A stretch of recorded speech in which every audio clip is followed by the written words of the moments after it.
Disclaimer: this story contains mature themes intended for adult viewers. Viewer discretion is advised. I didn't mean for the moment to feel so dangerous. I only meant to borrow his shirt, soft, oversized, still warm from his body, because the night had turned colder than I expected. But the second he saw me in it, standing in the dim doorway with my breath caught halfway in my chest, something shifted between us. He froze. Not in shock, something deeper. His gaze swept over me slowly, like he was trying to memorize the way the fabric slid off one shoulder, the way I held the collar closed with my fingertips, pretending I wasn't nervous. My heartbeat thudded so loudly I was sure he could hear it. He took one step closer. Then another. I should have said something. A joke, a comment, anything to break the tension. But the silence between us felt thick, charged, like the air right before lightning strikes. When he reached me, his hand brushed my arm, barely a touch, just his fingertips skimming along my skin. It was nothing. It was everything. Heat rushed through me so fast I forgot how to breathe. "You look different," he murmured, voice low and unsteady. I swallowed. Different how? He didn't answer. He didn't need to. His eyes said it all, wanting, conflicted, drawn in despite himself. And when his hand slid down my arm again, slower this time, deliberate, I felt warmth bloom everywhere his skin met mine. For a second, neither of us moved. The world narrowed to that single point of contact, to the way he looked at me like he wasn't sure if he should step back or pull me closer. Then he leaned in just enough that I felt his breath against my cheek. Close enough that my pulse stuttered.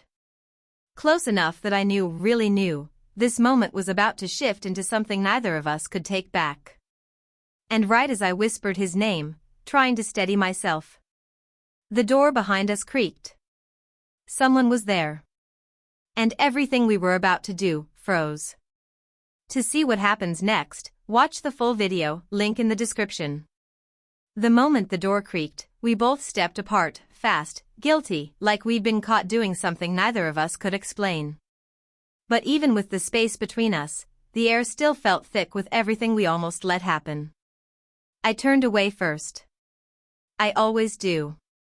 It's safer pretending I don't notice the way he looks at me, or the way I've started looking back. What scares me most isn't the tension we can't seem to avoid, it's the fact that it didn't used to be like this. Months ago, our relationship was simple. Easy. Comfortable. He'd walk into a room and I'd smile automatically, the kind of smile meant for someone you trust without thinking twice. But somewhere along the way, something shifted. Maybe it was the late-night talks where he told me things he hadn't said to anyone else. The loneliness he tried to hide. The dreams he was afraid wouldn't come true. The way his voice cracked when he admitted he didn't feel seen, not by the world, not by his friends, not even by the people who should have cared. And maybe it was the way he looked at me afterward, as if I had heard him better than anyone ever had. I didn't realize how dangerous that was until I started wanting to hear more. Tonight made that clear. As I walked past him toward the kitchen, still wrapped in his shirt, I felt his eyes follow me, careful, wanting, restrained. When I reached the counter and set my hands down to steady myself, he stayed in the doorway, caught between coming closer and forcing himself to leave. That's when the old cracks, the ones we never spoke about, returned to the surface. He'd always been protective, but lately, it was different. He lingered a little longer. Spoke a little softer. Watched me like he was trying to read every expression I made. And I wasn't helping. Not when I kept leaning into his comfort. Not when my heart sped up every time he brushed past me. Not when I found myself crossing lines, tiny ones, just to feel that tension again. A touch that lasted a second too long. A glance I shouldn't have held. A silence I didn't break on purpose. I knew I should say something to calm the moment. Something safe. Something neutral. But every time I opened my mouth, the memory of how close we had been just minutes ago made my voice lock in my throat. "You okay?" he finally asked. I nodded, but we both knew that wasn't the truth. Because we weren't okay. Not with what almost happened. Not with the feelings we kept burying deeper each day. And definitely not with the way he was looking at me again, like the moment hadn't ended at all, like it was only waiting for us to take one more step. The kind of step you can't undo. And I didn't know whether I wanted to run from it. Or fall into it completely. The house felt too quiet after that moment. Too still. I tried to distract myself by pretending to tidy the counter, but my hands were trembling, and I could feel his presence behind me like heat on my back. He wasn't touching me. But it felt like he was. When I finally turned around, he was standing closer than before, arms crossed, jaw tight, eyes heavy with something he was trying to hide. "What's wrong?" I asked softly. He laughed under his breath, but it wasn't really a laugh. "Nothing. Or maybe, everything." I knew that tone. The one he used when he was jealous but didn't want me to notice. The one that slipped out whenever someone else mentioned my name a little too casually, or when another man got too friendly, or when he thought I didn't see the way he stiffened. "Who was calling you earlier?" he asked suddenly. Too casually. Too sharply. Ah. There it was. I wiped my palms on his shirt and tried to steady my breathing. "Just a friend." His eyes snapped to mine. "A friend? You mean the one who keeps texting you at night?" Jealousy. Clear. Raw. Unfiltered. My heart skipped, not with fear, but with something dangerously close to pleasure. Because he never let his guard slip like this unless he was feeling something he couldn't ignore. "And why does it matter to you?" I asked, stepping closer. I didn't mean to provoke him. Or maybe I did. Something inside me wanted to hear him say it, wanted him to stop hiding. His breath hitched. He looked away, shook his head, but his voice betrayed him. "It matters," he murmured, "more than it should."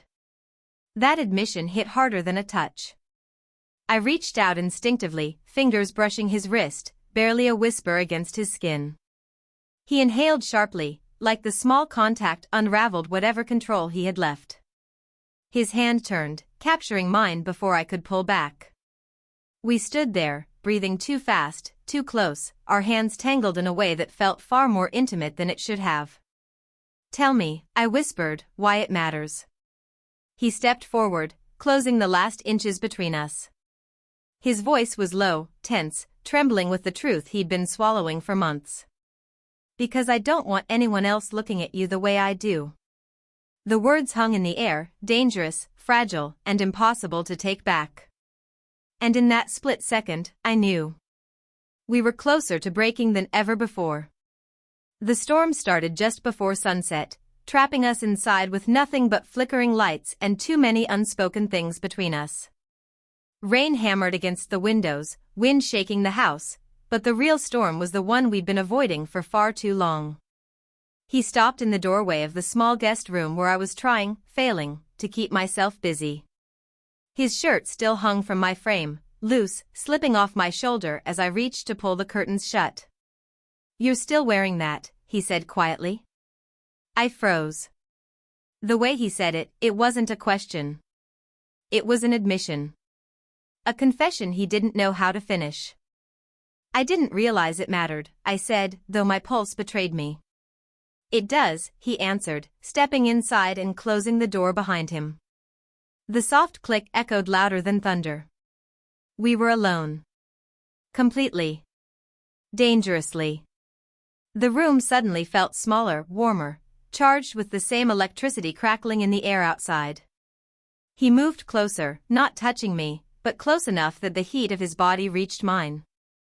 Close enough that if either of us leaned even slightly, the space between us would disappear. "You know this isn't just nothing," he said, voice low, tight. "You feel it too." I swallowed, not trusting my voice. Because yes. I felt it. All of it. The tension that wrapped around us every time we were in the same room. The way my breath hitched when he got too close. The way he watched me like he was fighting himself. Lightning flashed, illuminating his face for a brief, sharp moment, his conflicted expression, his clenched jaw, the longing he had stopped bothering to hide. "I shouldn't be here," I whispered. "Then tell me to leave." I couldn't. And he knew it. He stepped even closer, so close I could feel his breath against my cheek. The room faded, the storm, the danger, the reasons we'd given ourselves to stay apart. All I could feel was the pull between us, tightening like a string stretched to its limit. His hand lifted slowly, hesitating in midair, then brushed a strand of hair behind my ear. A simple touch. But it felt like the moment everything would break. "Tell me you don't want this," he murmured. My breath caught. My heart stumbled. And just as I opened my mouth to answer, the power went out. Darkness swallowed the room. His body was inches from mine. And the only thing between us was whatever we did next. The blackout wrapped the room in darkness, but somehow, it made everything clearer. I could hear his breathing, close, steady, strained. The storm outside rattled the windows, but the real tremor was the one running through me. I lifted my hand in the dark, searching, unsure whether I wanted to reach for him or for the wall.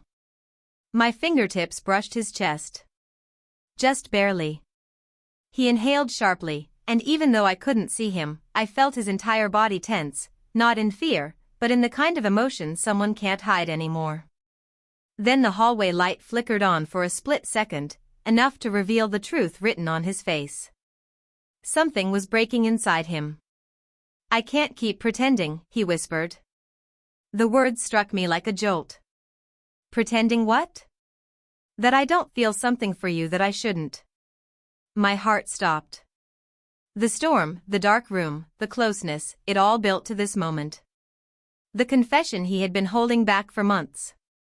The one I had felt in half-finished glances and almost touches. But before I could respond, before the moment could settle, a loud crash echoed from downstairs. We both froze. He reached for my hand instinctively, gripping it with urgency. Together we stepped out into the hallway, the dim emergency light casting long shadows across the walls. My pulse pounded, partly from his confession, partly from the noise below. As we reached the bottom of the stairs, my phone buzzed on the table. A message lit up the screen in the darkness. A name. His father. My stomach tightened. He stepped closer, frowning when he saw who it was. "Why is he texting you?" I hesitated.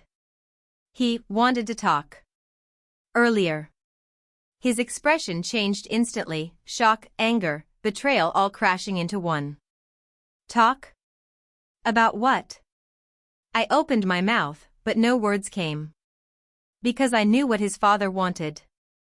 The questions he'd been asking. The assumptions he had been making.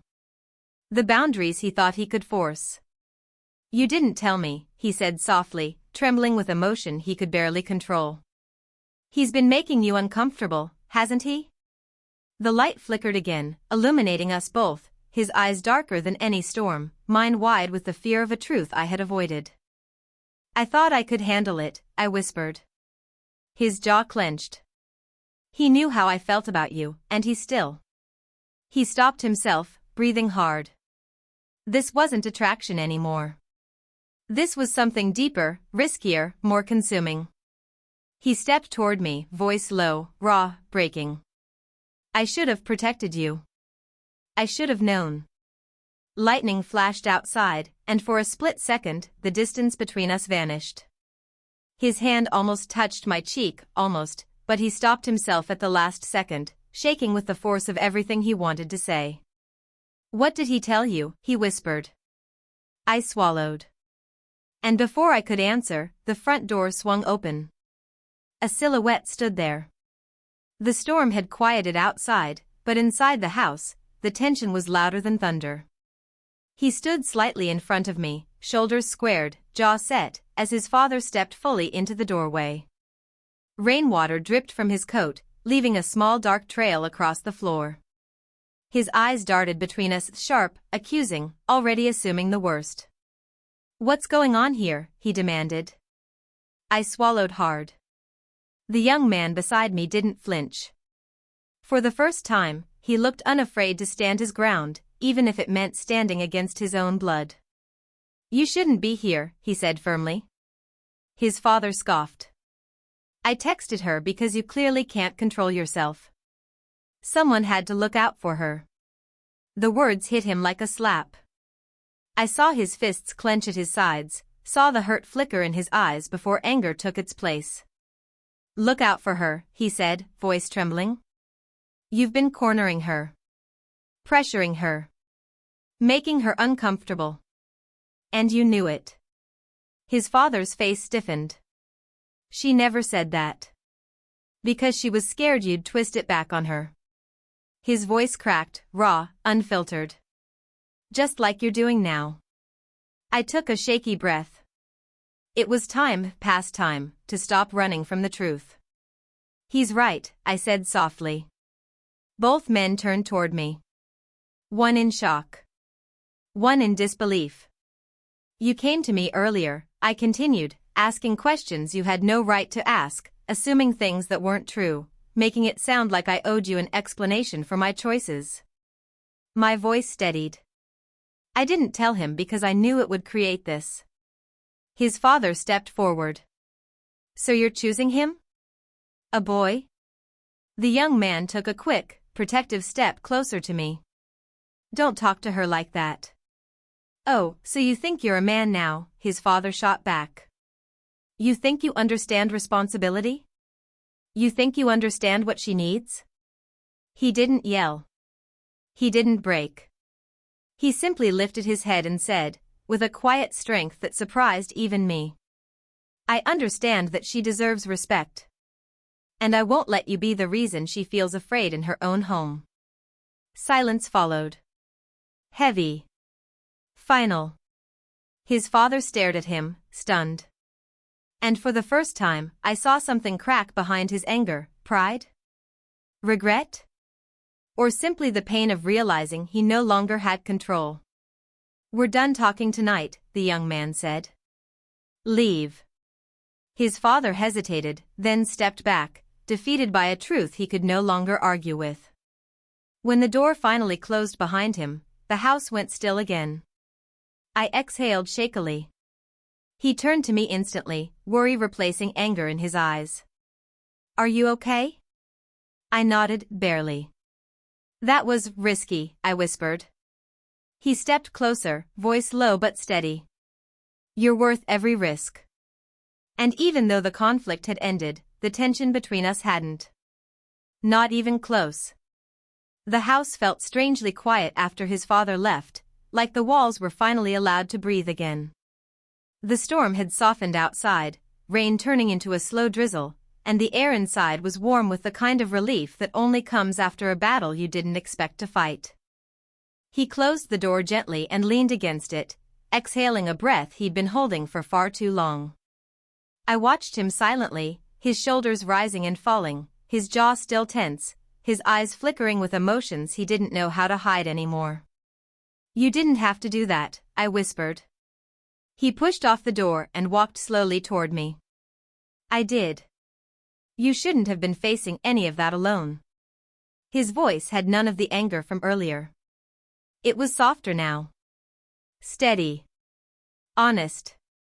A different kind of strength. "I've never seen you stand up like that," I said. He gave a small, breathless laugh. "I've never had something worth standing up for." My heart tugged. Not at the words, at the way he said them. Quiet. Vulnerable. Like he wasn't sure he deserved to say them out loud. The room felt warmer as he stepped closer, but this time it wasn't tension pulling us together. It was something gentler. Something that felt like understanding after a long road of confusion. He reached for my hand slowly, giving me enough time to pull away if I wanted. But I didn't. His fingers wrapped around mine with a tenderness that made my breath catch. "I'm sorry," he said. "For all the times I made things harder. For the moments I acted out of jealousy or fear. I didn't know how to handle how I felt. I squeezed his hand softly. And how do you feel now? He looked down at our hands, then up at me. His eyes didn't waver. I feel like I want to build something real with you. Something that isn't hidden or confused. Something we don't have to apologize for. The storm outside gave a soft rumble, but inside, everything finally felt calm. I stepped closer, my free hand brushing his cheek, not out of tension this time, but out of gratitude. You don't have to rush anything, I whispered. We've survived everything else. We can take this one step at a time. He smiled, small, warm, the kind that softened every part of him. Then let's start with this. He lifted my hand to his chest, holding it over his heartbeat. It was steady. Certain. I'm here, he said. And I'm not going anywhere. The moment didn't need heat or urgency. It didn't need danger or tension. It was simple. Real. The first step into something neither of us had admitted we wanted until now.